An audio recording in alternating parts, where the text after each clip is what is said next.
It's time for Mark Meets and one of the stars of the 90s pop scene, Jimmy Constable, from the popular boy band 911. The debut album, The Journey, was released in 1997 and was certified gold a matter of weeks later. By the time they broke up in 1999, 911 had 10 UK top 10 singles and had sold 6 million albums worldwide. As well as a successful solo career, Jimmy reunited with his old bandmates for the big reunion tour and a fourth best-selling album. But it hasn't all been plain sailing. Following the breakup of the band, Jimmy descended into his own version of booze and drugs hell. But his love of music and songwriting saw him prevail over his demons. So, Jimmy Constable, Merry Christmas and welcome to GB News. How are you, Mark? You all right? I'm really well. Buzzing to have you on the show. You've got so many fans. You've had massive success in the 90s. How did you cope with the wealth and fame at the time? I think the music business for a lot of, there's a lot of people that will probably have the same story, but I think it's hard because you're kind of in a whirlwind, and you're at events all the time. You're constantly touring. As you say, that your finances are great. You're really enjoying it. But I think like you kind of touched on, is when it comes to an end is the time when it's like, when you've been in it all your life, you wake up and you think, I don't know what I'm going to do next, because your life has been the band and traveling, and it all sounds very glamorous and stuff. But yeah, it was hard to come to an end and kind of think to myself, well, I honestly don't know what I'm going to do. So as you suggested, I tended to drink and drugs. Not everybody kind of deals with it that way. But unfortunately, that was a spiral for me at the time. Yeah, real shock to the system. Of course, you're a massive star. It's a bit like when someone's in the Premier League playing football in front of 50,000 people every Saturday, and then suddenly they're not a footballer anymore. How bad did things get, Jimmy?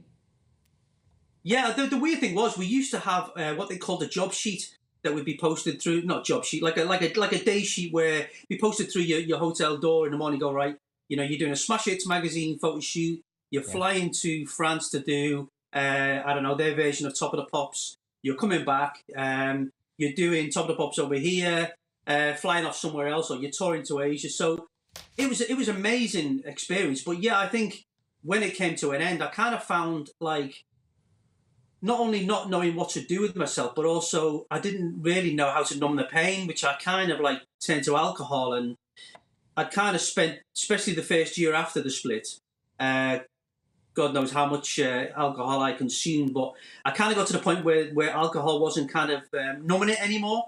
So obviously that's when I kind of turned to drugs and stuff. And it's hard to kind of get yourself out of it. And obviously with a lot of therapy and friends and family, I kind of got myself through it. And, I'm still lucky to still be in the music business now and carry on touring. We're constantly in Asia at the minute because it's taken off for us again. So yeah, I'm very thankful. But yeah, you're right. I had a turbulent time. You look an absolute $1 million. Congratulations on your recovery, Jimmy. Now, I know the songwriting has really helped you along the way. Plus, the band are still incredibly popular, as you mentioned. I think at the moment you're getting about 300,000 streams on Spotify every month. And so, you are still in demand. You've got your fans. Yeah, I mean, I think we're very lucky at the minute because I think there's a bit of because of the time that we came out, it's a 90s revival at the minute. There's a lot of 90s acts doing arenas and all the rest of it. But, randomly off the back of it, a song that I wrote for my wife for our wedding day called I Do suddenly exploded in Asia. And we went over there, we toured, and I think that the video we did over there is 58 million views at the minute. And it's amazing. It's a bit crazy. I speak to people that are not just 90s but 80s, Tony Hadley and other people that have been doing it for many, many years, and we all say the same thing. It's like you've got to be at a point where you've got to be thankful for everything, because as you say, we're still in it, we're still touring, we're still enjoying it. There's a lot of bands that don't get the opportunities that we do, so touch wood, we are very, very thankful and very humble that we can still do it at our age. Yeah, well, class is permanent. I'll ask you briefly at the end how people can find out more about what you're up to and hopefully see you live. Briefly, if you can, Jimmy, you had a bit of a career change temporarily during the pandemic. You did your bit for the cause, didn't you? I did.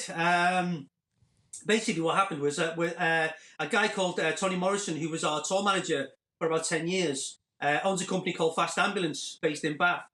And we'd literally just finished the tour because of COVID. They closed the doors and said, right, we can't do any more shows. Oh, look at the state of that. Look at the uniform on that. I like a man in uniform. So he basically, as a joke, really said, well, why don't you come down and retrain, and we'll do some bits and you can keep busy. And then I suppose a part of me was saying I didn't really want to just sit at home twiddling my thumbs. So, I kind of basically retrained and, driving people, to hospital and to home during the whole COVID, the pandemic, the whole thing. It was an absolute eye opener for me. But I'm so glad that I kind of did it.